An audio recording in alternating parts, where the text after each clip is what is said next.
Hello guys, today I'm gonna reveal some secret strategy related to RSI indicator.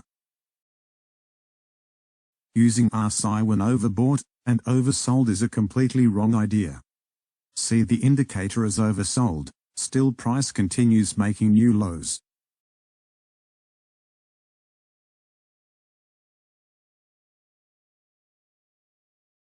The indicator is not for identifying tops or bottoms.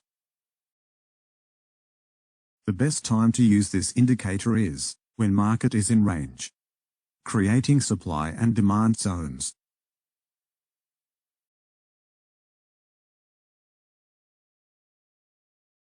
Supply and demand zones are those areas from where price reverses most of the times.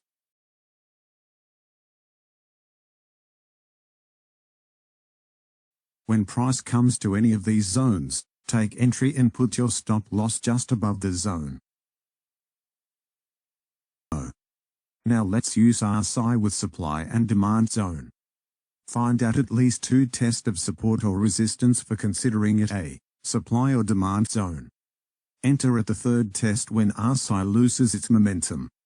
If RSI is 70, this does not mean to short. Rather, this indicates price still has bullish momentum. See, RSI lost its momentum, and we enter a successful short at third test of resistance. Now, where will you target? Use trailing stop loss and target the lows. Make sure to use proper risk management to avoid losses. Make sure to join me on Telegram, link in description.